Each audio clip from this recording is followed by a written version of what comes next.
Barely 3 days after Britain had declared war on Germany in August 1914, Rear Admiral Ernest Troubridge made a decision that seemed inexplicable and was to dominate the rest of his life and naval career. In a new book, author Steve Dunn tells the story of what happened to the coward. Good afternoon, Steve. Good afternoon.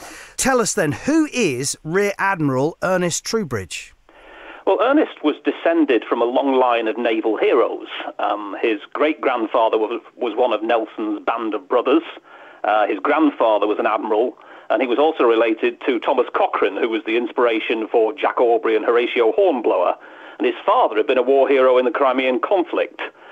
So he certainly had martial blood in his veins.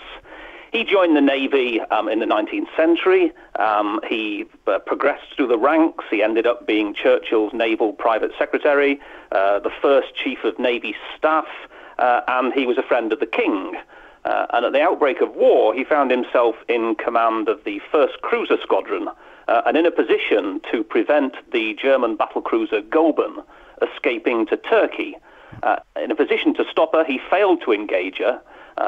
She escaped, which was an act that precipitated Turkey into the war on the German side.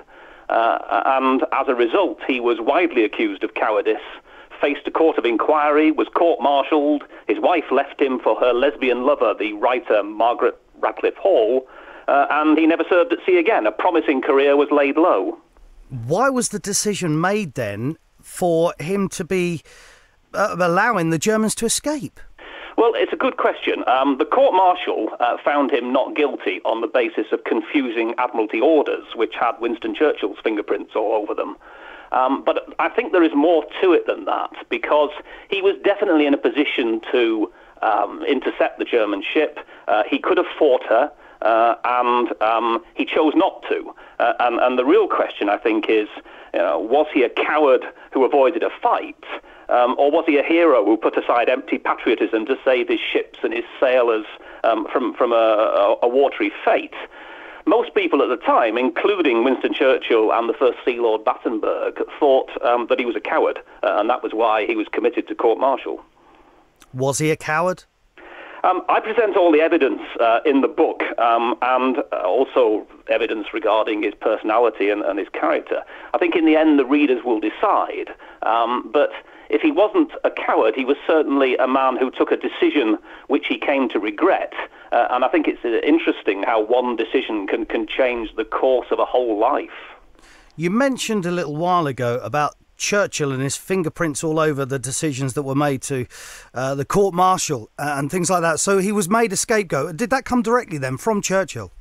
Churchill was very much in executive command of the Admiralty at the beginning of the war. The first Sea Lord, who should really have been in command, Battenberg, was under pressure for all sorts of reasons, and Churchill basically took executive control. I first came across this in my first book, The Scapegoat, which was a life of Rear Admiral Sir Christopher Craddock, who died with 1,600 of his men at Coronel, the 100th anniversary of which we've just commemorated. And Troubridge's actions were one of the things that were preying on Craddock's mind when he went to an unequal fight. But also Churchill's confusing orders. So Churchill not only had his fingerprints over Troubridge's poor decision-making, he also had his fingerprints over Craddock's death at Coronel. Now, I noticed that some new material has been made or has come to light when you were doing your research on this book. How did you manage to unravel this mystery? Well, a lot of delving in the archives. I mean, I think in Britain we are well served by the fact that there are multiple archives where you can find all sorts of interesting stuff. And it's just a question of working your way through it, looking at personal papers, looking at other people's papers and seeing what they say, and then pulling a story together. And what I try in my books to do is tell stories about people. So this is about a person and what happened to him. Steve Dunn, the author of The Coward, The Rise and Fall of the Silver King. Thank you very much for your time, and the book is available from all good bookshops.